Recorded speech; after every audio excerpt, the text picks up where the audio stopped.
Yo, how's it going, guys? There's enough combo videos floating around on the internet of undisrupted combo decks going first. I have a ton of combo theory videos as well for this deck, so if you want to see those, go check those out. But in this video, we're going to be pushing through some more disruption. We're even going to be going second in two of these duels here, even playing through a Backrow deck and easily winning. So stick around and enjoy. Don't forget to like, comment, subscribe, ring that notification bell, and all that other good stuff. Have fun. Alrighty, we're going to be starting this one off with an absolute banger. This hand goes absolutely nuts. We're going to be playing through two hand traps here. So we're going to lead off by searching for the Zefra. I'm going to send another Dark Worm, even though we already have one here, just for the free body already. See if we can bait out some disruption. I'm getting a trigger here, but nothing's happening.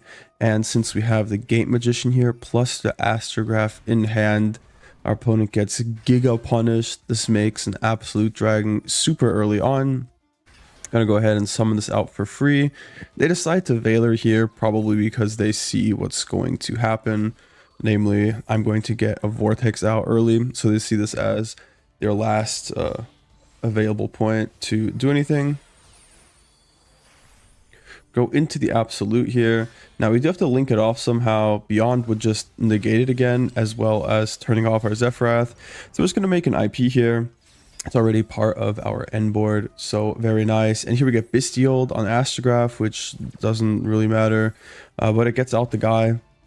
So I'm just going to be cute here and use the Vortex to bounce it right back to their hand. Now we get to scale the Zefra here. And because we have all of these beautiful zones here, I'm going to go pen summon out these two guys. Get the nice follow-up. The Light Worm here adds back the Gate Magician to our hand, just for some more follow-up. I'm going to search for the Providence to get the counter trap later on. And we're going to go straight into Electromite here. And this is where I see the absolutely nutty line. I know he's on Bystials, so I'm thinking, how can I get into a Necro Valley here? So I'm thinking, okay, I can just like pop the Zefra, grab something back, but we can't get Astrograph anymore. We still have a normal summon. So I'm thinking like maybe there's some cute line we can do there.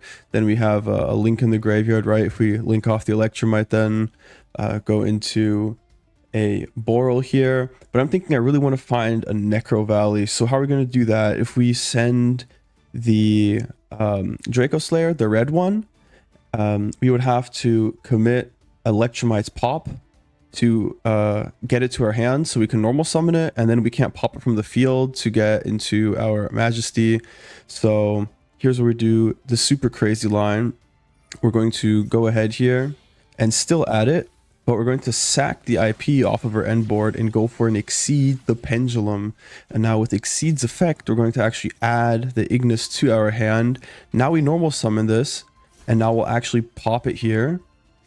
And the crazy thing is we get absolutely nutty advantage here. So we made sure to link off our tuner, because first of all, we're going to get the Majesty as a tuner. And second off, the Light Worm adds itself back to the hand if a face-up pendulum monster you control is destroyed by battle or card effect while it's face-up in your extra deck. And now, of course, the Majesty Pegasus gets us to a Necro Valley. We're just going to pitch a Dark Worm, get that in the grave, revive it here with our Exceed. And using the Electromite as two materials, we go into a 3-mat Appaloosa here. Now we get to still go into our Boral Savage with 3 counters on it. And then we have Necro Valley plus Providence, going absolutely insane here. So if we look at this board, we have 1, 2, 3 Omni Negates, 3 Monster Negates, and a Necro Valley, plus some pretty good follow-up because we have a low scale and a high scale in hand already. Plus we have scales set up on the field, and we have some great arrows if Apo somehow lives. Now we don't have an IP or something to spot removal. So right here, the Assault Synchron, I don't really care about it. If you really need it on the field, you just normal summon it maybe. I'm just going to let this resolve, right? Does nothing. Now the Sudri here, even if I negate with Apo, it still can't be over it or contest the Apo, so I really don't care about this. I'm just going to negate it with, well, I care about the effect resolving, right? So I'm going to negate this with Apo, because Apo doesn't get threatened by this regardless. I was going to synchro off into this, and here my Apo gets checked by it anyways, so I might as well just negate with the Apo. Otherwise, I could consider using the Vortex to actually just destroy it as well, to maybe protect the Apo, but he still has 3 cards in hand. I don't want to get sacked by like spell or trap cards, and even if he beats over the Apo, I'm still in a pretty good game state here,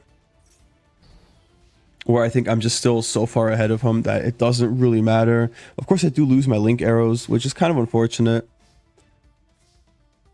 And we root into a Dragon Shrine. So what we're going to do here to clear this guy and find lethal is we're going to chain block this, of course. Get a Dark Worm here as our normal summon. And we're going to use the Providence. Don't go for Oracle, we have Necro Valley up, right? We're going to use the Providence for the Thuban, which on normal summon can pop Zefra and the Synchro. We can't protect the Zefra with the Providence because it banishes itself to protect it and run our Necro Valley, right? But this clears his field, and we have 77 here. I could, of course, just link off these 2 guys into like a Beyond for like some extra damage if I needed it, but he took 700 from Assault Synchron. So this is just lethal. Of course, you wouldn't use the Beyond's effect because it would lock you out of your own monster effects.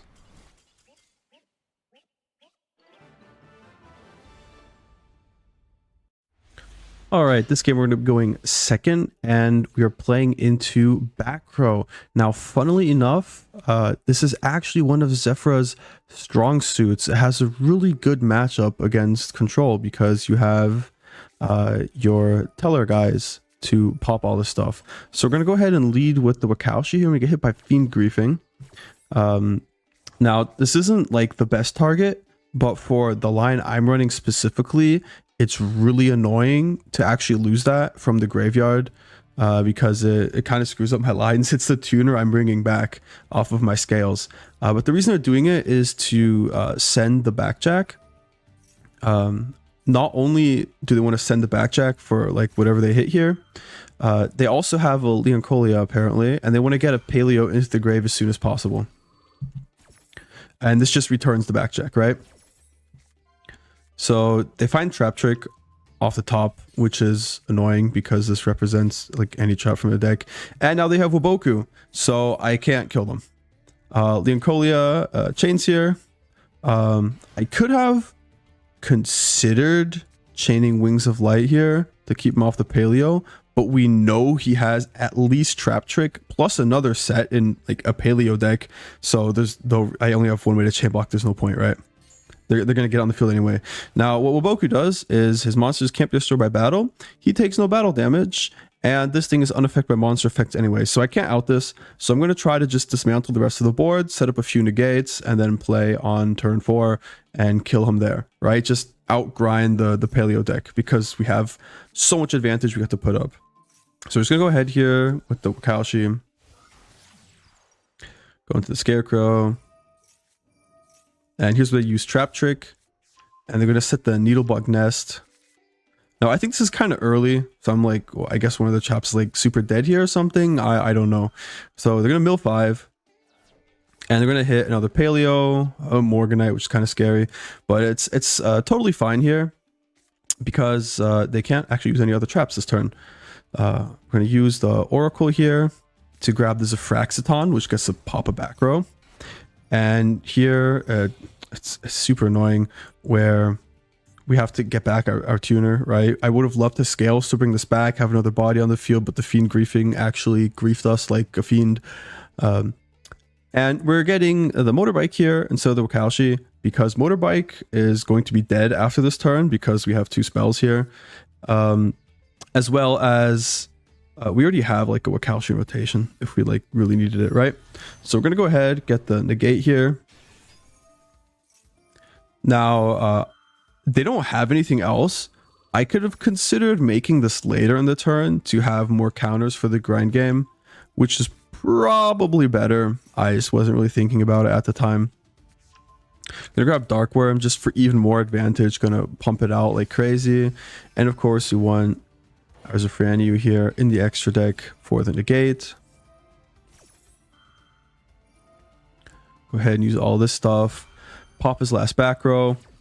And this is kind of really awkward now because they have rollback in the graveyard. So the thing is, rollback banishes itself. Doesn't count as activating the trap card, but it's as activating the effect of the trap card. And since where'd it go? Over here, Trap Trick only says you cannot activate trap cards for the rest of this turn, or like one more, right? He can actually still use rollback. So all the stuff in his graveyard here is live right now, which is kind of awkward to deal with, but we have our negate, so that's fine. We only have one counter, unfortunately, but this Boral is going to trade for the transaction. So for our end board, we can just basically subtract this. So if I get 2 negates, he can have 2 live cards, right? The current card in his hand and his draw. And we get to chain block him off of all the paleos with our negates, right? Now we're just going to go for Electromite. And what we would do here is just pop the Benkei or whatever, right? We don't care. Add back the Astrograph, no effect. Scale the Vortex. Then sorry, not scale the Vortex. Scale the Supreme King, Gate Magician, pop it, Astrograph triggers, summon out the other guy, make our Vortex here. That gives us 1 negate with the counter trap for second negate. We've checked all of his resources. We have disruption for everything. He can't do anything, and we just kill him next turn, where he doesn't have a way of preventing us from killing him. So we've actually just outgrinded the paleo deck with Pendulum. Let's go, Pen best deck, baby. All right, guys, for our final replay, we're going to be going second with 0 hand traps into the tier 0 meta threat, Fire Kings. We're just that crazy, and our opponent's board kind of sucks. Yeah, we're going to fast forward here a bit. He's going to end on a Spell Trap Negate, an untargetable Drake Lubion. That's its effect. It's untargetable. And then just a Royal Rare with 4k attack and no effect. Volcanic's target is in the graveyard, so it does nothing either. It's not that impressive. Because this Spell Trap negates deactivations, we have to lead with Wakaushi because it's dead if we lead with any other spell, and it's dead if we scale anything else. We're going to use the Wings of Light here. Activate Dark Firm, get Ogred, which keeps us off of the early Electromite line with this. So we're gonna have to improvise a little bit. Sky Iris is going to get us a high skill that doesn't lock us and actually lets us summon out level 7s. Get the Light Worm. Of course, we're gonna append to get to our counter trap. Chain block it, of course. Now we head off for our Electromite here. And we pop the Light Worm, and because we got Ogred on our Dark Worm, Astrograph actually gets to search for that because we didn't summon it back out again, right? Could have also added another here, Gate Magician, but we're just going to go ahead and get that off of the Exceed here. Now we're going to scale the Dark Worm so we can revive the Wakaushi because we have scale set up. And now we'll just use the effect of the Gate Magician we just added back. Summon itself out here. Go ahead and make the Axis Code Talker here. Now it's important that we resolve Axis Code Talker's effect before we set up the Necro Valley here. Because he can banish from graveyard or field. So if you activate it, you'll be banishing yourself. Don't do this. It happened to me more than enough times. Learn from my mistakes and not yours. All right, we're gonna go ahead and search for the counter trap here, and now we're going to activate Necrophilia before we go into the battle phase because Garunix will attempt to summon itself back here once we beat over his fire monster, but it's not going to happen because we have Necro Valley. And we have a negate here. We have Necro Valley. He's on 2 cards. He's just not. I'm just gonna get rid of the Sanctuary. I don't want to deal with this. And he's just gonna scoop here.